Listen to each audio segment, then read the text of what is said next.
ওম নমঃ শিবায়। আমি অ্যাস্ট্রোলজার সুমিতা শাস্ত্রী। সৌভাগ্য জ্যোতিষতন্ত্রের তরফ থেকে সবাইকে স্বাগত জানিয়ে আজকের আলোচনা শুরু করছি। আজকের আলোচনা হচ্ছে কন্যা রাশি মে 2024 রাশিফল।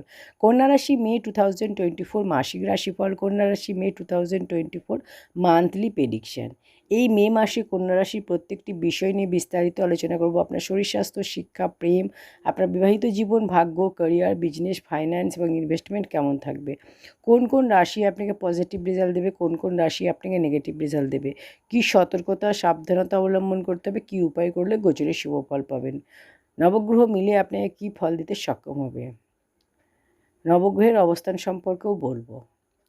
গ্রহের ট্রানজিট: 11ই মে বুধ মেষ রাশিতে প্রবেশ করবে, 14ই মে রবি বৃষ রাশিতে প্রবেশ করবে, 19শে মে শুক্র বৃষ রাশিতে প্রবেশ করবে। যখন মে 2024 শুরু হবে, কন্যা রাশি থেকে নবগ্রহের অবস্থান, আপনার রাশির অধিপতি হলো বুধ। বুধ আপনার 7th হাউসে আছে রাহু মঙ্গলের সাথে। আপনার 1st হাউসে কেতু, 6th হাউসে শনি, 8th হাউসে রবি শুক্র, 9th হাউসে দেবগুরু বৃহস্পতি। সব থেকে প্রথম আলোচনা করবো আপনার শরীর স্বাস্থ্য, আপনার হেলথ, আপনার ইমিউনিটি সিস্টেম কেমন থাকবে মে 2024-এ। আপনার রাশির অধিপতি হলো বুধ, আর বুধ আছে কোথায়? 7th হাউসে, কিন্তু 8th হাউসে চলে যাবে 11ই মে।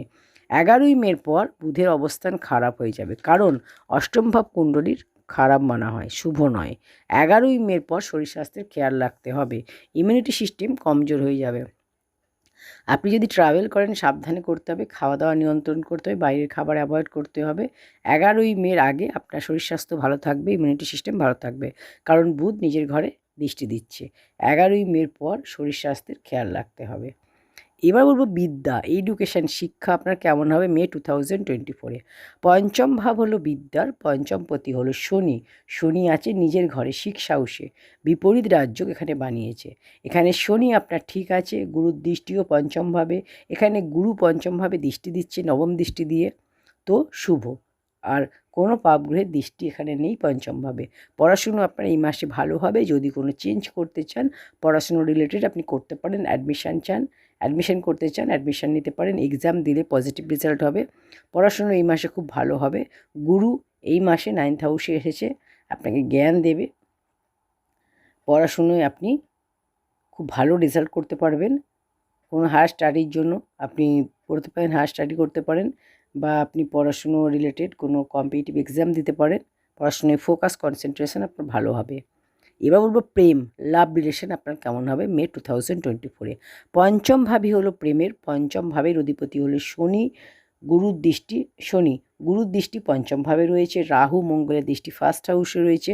আপনাকে ব্যাস একটা জিনিস খেয়াল রাখতে হবে, কনফিউজ না হয়ে যান। ডাউট নিজের মতে চালানো, নিজের মতে কাজ করা, আপনার মধ্যে রাগ, এগুলো দেখা যাবে। কারণ মঙ্গল যখনই 1st হাউসে দৃষ্টি দেয় চন্দ্রের উপর, তো আপনার পেশেন্স লেভেলকে ডাউন করে দেয়, রাগও থাকে, এর ফলে রিলেশন খারাপ হয়ে যায়। এমনিতে দেখা যায় তো গুরুর দৃষ্টি পঞ্চমভাবে রয়েছে, রিলেশনকে বেটার বানাবে, রিলেশনকে বেটার বানানোর চেষ্টা অবশ্যই করবে বৃহস্পতি। আপনি রিয়েলাইজও করবেন, নিজের ভুল অ্যাকসেপ্টও করবেন, কিন্তু একটা ব্যাপারে আপনাকে খেয়াল রাখতে হবে, রিলেশন যেন খারাপ না হয়ে যায় আপনার জন্য। সেইভাবে আপনাকে কথাবার্তা বলতে হবে, নিজের রাগ জেদ কন্ট্রোল করতে হবে। এবার বলবো ম্যারিড লাইফ, বিবাহিত জীবন আপনার কেমন হবে মে 2024-এ। 7th হাউস হলো বিবাহের, 7th হাউসে মঙ্গল আছে, রাহু আছে, তো এখানে বুধও আছে। রাহু আর মঙ্গল অঙ্গারক দোষ তৈরি করেছে, আর এটা বিবাহিত জীবনকে খারাপ করছে। গুরু এখানে বেটার বানানোর চেষ্টা করছে, গুরু ত্রিকোণে আছে, কিন্তু কতটা শুভ ফল দেবে। দুটো পাপী গ্রহ এখানে আছে, রাহু আর মঙ্গল। মঙ্গলও এখানে খারাপ আছে, রাহু মঙ্গলের অঙ্গারক দোষ এখানে তৈরি করেছে। তো অনেক বড় ছোট কথা নিয়ে অনেক বড় ইস্যু, ছোট কথায় হার্ট করতে পারেন আপনিও হার্ট করতে পারেন সামনের জনকে, তো এটা আপনাকে খেয়াল রাখতে হবে। কিন্তু পরে আপনার আবার কথাবার্তা হবে, কারণ গুরু ত্রিকোণে রয়েছে। তাহলে বিবাহিত জীবনে আপনাদের কিছু সমস্যা, কিছু আর্গুমেন্ট, কিছু মিসআন্ডারস্ট্যান্ডিং দেখা যাবে। একে অপরকে আপনারা এমন কথা বলবেন যাতে একে অপরে আপনাদের কথায় হার্ট হতে পারে, বা ছোট ব্যাপার নিয়ে আপনারা বড় ইস্যু সেটাকে করতে পারেন। তো এগুলো আপনাদের কন্ট্রোল করতে হবে। আর বৃহস্পতি যেহেতু রয়েছে শুভ, সেহেতু বৃহস্পতি এখানে আপনাদের ম্যারিড লাইফকে শুভ বানানোর চেষ্টা করবে, অবশ্যই বেটার রেজাল্ট দেবে। এবার হলো সবথেকে গুরুত্বপূর্ণ বিষয় হলো আপনার ভাগ্য, ক্যারিয়ার, বিজনেস, ফাইন্যান্স এবং ইনভেস্টমেন্ট কেমন থাকবে মে 2024-এ। 9th হাউস হচ্ছে ভাগ্য আর 10th হাউস হচ্ছে ক্যারিয়ার। শুক্র আপনার অষ্টমভাবে রয়েছে 19শে মে পর্যন্ত। তো ভাগ্য আপনার এখানে শুক্রের পজিশান ঠিক নেই, কারণ 8 হাউসে শুক্র, 8 হাউস কুণ্ডলীর শুভ নয়, আবার শত্রুর ঘরে আছে। কিন্তু 19শে মে পর আপনার ভাগ্য খুব ভালো হবে, কারণ শুক্র নিজের ঘরে প্রবেশ করবে, এখানে রাজযোগ বানাবে। 19শে মে পর যে কোনো আপনি শুভ কাজ করতে পারেন, কোনো মাঙ্গলিক অনুষ্ঠান করতে পারেন, কোনো সেল পারচেস করতে পারেন, লাক্সারিয়াস আইটেম পারচেস করতে পারেন, আপনি শেয়ার মার্কেটে, স্টক মার্কেটে ইনভেস্ট করতে পারেন, লাভ হবে। কোনো ডিসিশান নিতে পারেন বিজনেসের ক্ষেত্রে, বড় বিজনেস স্টার্ট করতে পারেন, আপনি যে কোনো কাজ করতে পারেন, আপনার জন্য শুভ হবে। 19শে মের পর শুক্র যখন 9th হাউসে ট্রানজিট করবে, নিজের ঘরে প্রবেশ করবে। 19শে মের আগে ভাগ্য আপনার কমজোর রয়েছে। এবার বলবো ক্যারিয়ার। 10th লর্ড হচ্ছে বুধ, 10th লর্ড হচ্ছে বুধ। 11ই মের আগে বুধ, রাহু, মঙ্গল, কাজের মধ্যে চালাকি থাকবে। বুধ রাহু একটু নার্ভাস থাকবে, একটু আপনার মধ্যে একটু ভয় থাকবে। দুটো পাপগ্রহ যখন একসাথে রয়েছে, বুধ রাহু, এখানে আপনার এই দুটো পাপগ্রহ একসাথে রয়েছে, রাহু আর মঙ্গল, এখানে বুধ রয়েছে বুধের সাথে।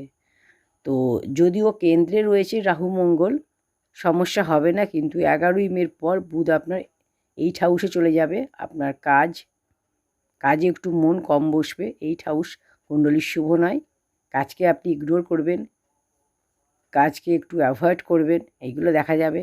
এই মাস ভাগ্য তো আপনার জবরদস্ত রয়েছে, কিন্তু ক্যারিয়ার নিয়ে একটু সমস্যা, একটু স্ট্রেস থাকবে আপনার মধ্যে, বা আপনি পরিবর্তন করার কথা ভাববেন।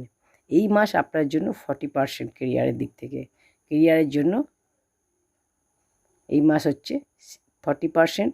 টেনশান চিন্তা আপনার 60% দেখা যাবে। টেনশান চিন্তা বেশি থাকবে ক্যারিয়ারে, কাজের ক্ষেত্রে আপনার 40% দেখা যাচ্ছে। তো আপনাকে এখানে একটু নিজেকে ফোকাস করতে হবে, মন দিতে হবে, মন দিয়ে কাজ করতে হবে। এবার হলো ব্যবসা এই মাসে ভালো হবে, টেনশান থাকবে, তবুও ভালো হবে, ব্যবসা গ্রোথ হবে, ডেলি ইনকামে বৃদ্ধি হবে। দেবগুরু বৃহস্পতি শুভ রয়েছে, বুধও আপনার ভালো রয়েছে, তো ব্যবসা আপনার ভালো হবে। দেবগুরু 9th হাউসে রয়েছে। শাড়ির বিজনেস, জুয়েলারি বিজনেস, কসমেটিক্সের বিজনেস ভালো হবে। এবং আপনারা যারা ট্যুর অ্যান্ড ট্রাভেলসের বিজনেস করেন, মডেলিং করেন, ক্রিয়েটিভ লাইনে রয়েছেন, তাদের জন্য শুভ হবে। ফিল্ম ইন্ডাস্ট্রিতে কাজ করেন, শুভ হবে। তো কী উপায় করবেন আপনারা বুধের বীজ মন্ত্র প্রতিদিন পাঠ করবেন, ওম ব্রাম ব্রিম ব্রম সব বুদ্ধায় নমঃ 108 বার। শুক্রের বীজ মন্ত্র প্রতিদিন পাঠ করবেন, ওম দ্রাম দ্রিম দ্রম স শুক্রায় নমঃ, এটা 108 বার। হনুমান চালিসা প্রতিদিন পাঠ করবেন, অবশ্যই গোচরে শুভ ফল পাবেন। তো এই ছিল আজকের আলোচনা। কন্যা রাশি মে 2024 নিয়ে বিস্তারিত আলোচনা করলাম। কী উপায় করলে গোচরে শুভ ফল পাবেন সেই নিয়েও আলোচনা করলাম। ভিডিওটি ভালো লাগলে অবশ্যই একটি লাইক করে দিন, কমেন্ট সেকশনে জয় মাতারা লিখুন। চ্যানেলটি এখনও সাবস্ক্রাইব করে না থাকলে চ্যানেলটি সাবস্ক্রাইব করে পাশে থাকা বেল আইকনটি প্রেস করে দিন। ঈশ্বর আমাদের সকলের মঙ্গল করুন। ওম নমঃ শিবায়।